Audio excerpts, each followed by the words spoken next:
우리 옆에 분들과 다시 한번 인사하시겠습니다. 올 한 해 수고하셨습니다. 한번 인사하시기 바랍니다. 올 한 해 수고하셨습니다. 여러분, 오늘이 2024년도 마지막 주일 예배입니다. 2024년도도 정말 수고 많으셨고요. 아주 잘 견디셨습니다. 또 하나님을 믿는 성도답게 믿음으로 잘 이기신 것을 하나님께서 칭찬해 주실 줄로 믿습니다. 오늘 제가 설교할 시간이 길지 않아서 10분에서 15분 사이로 끝내야 되거든요. 빠르게 진행해 보겠습니다. 오늘 말씀의 제목은 부재 속의 임재, 부재 속의 임재입니다. 우리가 시편 23편은 많이 읽잖아요. 그죠? 그런데 여러분 시편 22편도 혹시 읽어보셨습니까? 잘 안 읽어요. 우리가 23편은 많이 읽는데 22편은 잘 안 읽는다고요. 그런데 여러분 시편 22편과 시편 23편은 마치 쌍둥이 같습니다. 두 편의 구조가 비슷해요. 그런데 그냥 쌍둥이는 아니고 이란성 쌍둥이. 내용이 아주 대조적이에요. 그러면서 이제 앙상블을 이루고 있는데요.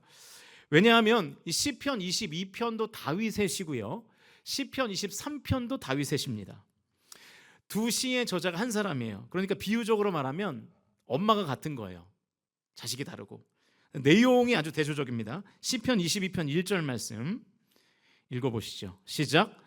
내 하나님이여, 내 하나님이여, 어찌 나를 버리셨나이까? 어찌 나를 멀리하여 돕지 아니하시오며 내 신음소리를 듣지 아니하시나이까? 시편 22편은 하나님의 부재를 하소연하고 있습니다. 다윗이 하나님께 간절히 기도하는데 아무런 응답이 없다는 거예요. 그리고 하나님께서 자기를 멀리 하셨다는 거예요. 하나님께서 왜 나를 그처럼 멀리 하십니까? 제가 하나님을 애타게 부르고 있지 않습니까? 그런데 어떻게 하나님은 그렇게 대답이 없으십니까? 하나님 저 사랑하신다면서요, 어떻게 저를 이 공경에 빠뜨리시고 남의 일처럼 여기십니까? 그런 얘기입니다. 나의 하나님, 내가 온종일 주님을 불러도 주님은 대답이 없으십니다. 이제 더 이상 버틸 힘이 없어서 다 고갈되어 가고 있는데 지금 주님은 나를 방관하고 계십니다. 하나님, 제가 지금 이 고난의 혼돈 속에 있는데 하나님 도대체 어디 계십니까? 이 내용이 시편 22편을 다 채우고 있거든요. 그런데 이렇게 22편이 끝나면서 갑자기 23편 1절이 이렇게 돼요. 같이 읽어보겠습니다. 시작. 여호와는 나의 목자시니 내게 부족함이 없으리로다. 이거 뭐 이상하지 않아요, 여러분? 시편 23편 1절까지를 읽으니까 여러분 다윗이 좀 무섭지 않습니까? 22편에서는 막 하나님이 없다고 막 난리를 치다가 갑자기 23편에서는 여호와가 나의 목자이시니, 약간 좀 사이코패스 같죠, 그죠? 네. 이런 거잖아요. 그 사이코패스가 약간 그런 거잖아요. 두 얼굴의 인간 아닙니까? 한 남자가 광기 어린 얼굴로 한 여성을 때려서 막 피를 철철 흘리게 한 다음에 손발을 다 묶고 가둬놓고선 갑자기 막 눈물을 펑펑 흘리면서 내가 너 사랑하는 거 알지? 막 이러면은 되게 무섭잖아요. 마치 좀 그런 느낌인 거예요. 갑자기 막 하나님을 막 부인하고 하나님을 막 원망하다가 시편 23편에서는 갑자기 막 하나님을 찬양하는 거예요. 여러분, 이게 무슨 뜻이냐면 다윗도 연약한 사람이라는 뜻입니다. 다윗도 아주 부족한 것이 많은 사람이라는 뜻이에요. 그런데 여러분, 다윗의 별명이 뭐죠? 하나님 마음에 합한 사람이잖아요. 여러분, 그렇게 연약하고 부족한 사람도 하나님께 붙들리니까 하나님 마음에 합한 사람이 되는 줄로 믿으실 수 있기를 주님의 이름으로 축원드립니다. 여러분, 우리가 항상 이런 생각을 가지고 살아야 돼요. 우리 모두는요 다 공사 중이에요. 우리 중에 누구 하나 완벽한 사람이 없어요. 우린 다 연약하고 다 부족합니다. 그러나 그렇게 연약하고 부족한 사람들이 하나님께 붙들리면 하나님 마음에 합한 사람이 되는 줄로 믿으실 수 있기를 주님의 이름으로 축원드립니다. 그러니까 여러분, 우리가 서로 다 공사 중이기 때문에 서로를 다 이렇게 좀 불쌍한 얼굴로 바라볼 수 있어야 됩니다. 적어도 우리 성광 공동체만큼은 서로의 연약함과 잘못을 사랑으로 품고 함께 그 연약함과 부족함을 채워주는 우리 진정한 신앙 공동체가 되실 수 있기를 주님의 이름으로 간절히 축복합니다. 그래서 시편 22편과 23편을 비교하면 이렇게 돼요. 표를 보여주시면 시편 22편은 하나님의 부재를 말하고 있고요, 시편 23편은 하나님의 임재를 말하고 있어요.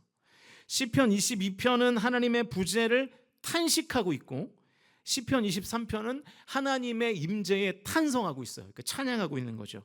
시편 22편은 멀리 계신 하나님을 말하고 있고요, 시편 23편은 가까이 계신 하나님을 말하고 있습니다. 시편 22편은 하나님의 부재에 대해서 불안해하고 두려워하고 있지만 23편은 하나님의 임재에 대한 평안과 확신을 노래하고 있는 거예요. 우리 인생에 이 두 가지가 다 있다는 거죠. 우리는 때때로 이 시편 23편의 무드처럼 정말로 하나님 나와 함께하고 계시는 걸까? 라는 질문을 할 때가 있죠. 그런 생각이 들 때마다 오히려 여러분 이런 역질문을 한번 던져보세요. 하나님이 나와 함께 하시지 않은 적이 있었나? 하나님이 나와 함께 계시지 않는 것처럼 느껴질 때면 저는 이 모래 위의 발자국이라는 메리 스티븐슨의 글을 떠올리는 게 도움이 되는 것 같아요. 제가 한번 읽어드리겠습니다. 여러분 화면으로 그 내용을 한번 보십시오. 어느 날 밤 꿈을 꾸었네. 주와 함께 바닷가를 거니는 꿈. 하늘을 가로질러 빛이 임한 그 바닷가 모래 위에 두 개의 발자국을 보았네. 하나는 내 것, 또 하나는 주님의 것. 거기서 내 인생에 지나온 장면들을 보았네.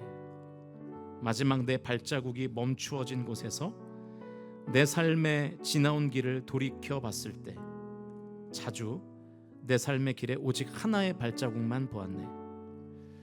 그때는 내 인생이 가장 비참하고 슬픈 계절이었지. 나는 의아해서 주님께 물었네. 주님, 제가 당신을 따르기로 했을 때 저와 항상 함께 있겠다고 약속하셨죠? 그러나 보십시오. 제가 주님을 가장 필요로 했을 때 그때 거기에는 오직 하나의 발자국만 있었습니다. 주님 저를 떠나셨던 건가요? 그러자 주님께서 말씀하시기를 나의 귀하고 소중한 이여, 나는 너를 사랑했고 너를 결코 떠난 적이 없단다. 너의 그 시련의 때에, 고통의 때에 나는 너와 함께 있었단다. 네가 본 오직 그 하나의 발자국은 너의 것이 아니라 내 발자국이니라. 그때 내가 너를 등에 업고 걸었단다. 이런 내용의 글입니다. 그러니까 여러분, 우리가 하나님의 부재를 우리의 인생 가운데 살면서 느낄 때가 있죠. 그때 기억하십시오. 하나님이 지금 나를 업고 계신 거예요. 저 여러분이 이 믿음으로 2025년도 한 해를 살아가실 수 있기를 주님의 이름으로 축원드립니다. 올 한 해 하나님의 임재하심으로 여러분 잘 사셨죠? 내년 한 해도 하나님께서 우리에게 동일한 은혜를 부어주실 줄로 믿습니다. 그럼 하나님은 어떤 방식으로 우리와 함께 하실까요? 제가 주목하고 싶은 말씀은 오늘 본문이에요. 4절인데요. 같이 읽어보겠습니다. 시작. 내가 사망의 음침한 골짜기로 다닐지라도 해를 두려워하지 않을 것은 주께서 나와 함께 하심이라. 주의 지팡이와 막대기가 나를 안위하시나이다. 주님께서 나와 함께 하시는데 내가 사망의 음침한 골짜기를 다닐 때에 주님께서 나와 함께 하시는데 어떤 방식으로 함께 하시느냐? 안위하는 방식으로 함께 하신대요. 이게 히브리어로 나함이라는 단어인데 위로하다라는 뜻입니다. 영어로 하면 comfort예요. 그래서 F.B. 마이어라는 신학자는 이렇게 설명합니다. 시편 23편은 인간의 슬픔을 잊게 하고 가난한 자를 위로하며 낙심한 병자들에게 격려의 노래가 되고 병든 자의 마음을 위로해주고 노예를 주인보다 더 자유롭게 해준다. 시편 23편이 성도에게 위로의 하나님을 경험하게 해준다는 내용입니다. 여러분, 우리가 사망의 음침한 골짜기를 다닐 때 하나님께서 나에게 위로하심으로 나와 함께 해주신다는 것을 저와 여러분이 온전히 믿으실 수 있기를 주님의 이름으로 축원드립니다. 이제 말씀을 정리하겠습니다.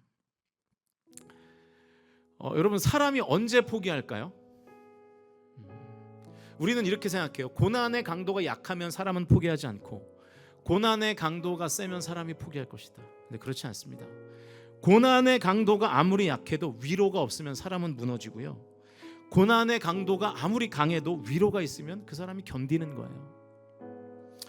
2024년도 한 해가 이제 오늘이 지나고 내일이면 이제 끝이 나요. 내일 모레까지, 화요일까지죠. 이틀이 남았는데, 여러분, 우리가 2024년도 한 해를 버틸 수 있었던 이유가 뭐겠습니까? 내가 잘나서, 내가 똑똑해서, 내가 지혜로워서, 내가 다 옳은 일만 해서 그렇습니까? 여러분, 우리의 마음은요, 바람만 불어도 흔들리고요, 우리의 인생에는 작은 일만 생겨도 우리의 마음과 우리의 생각과 우리의 삶이 다 무너져 내리잖아요. 우리는 그만큼 연약하잖아요. 그러나 우리가 그 사망의 음침한 골짜기를 다닐 때 하나님께서 나를 위로하시고 그렇게 나와 함께 하셨기 때문에 내가 올 한 해를 넉넉히 이겼고 어려움과 고난 중에도 버티고 견딜 수 있었다는 것을 저와 여러분이 믿으실 수 있기를 주님의 이름으로 축원드립니다. 예언을 하나 해보자면 2025년도요 어려울 겁니다. 또 수많은 고난과 역경이 우리 앞에 진치고 있을 거예요. 사망의 음침한 골짜기와 같은 현실이 또 우리 앞을 가로막을 겁니다. 장담할 수 있습니다. 틀림없어요. 왜냐하면 세상은 언제나 그랬거든요.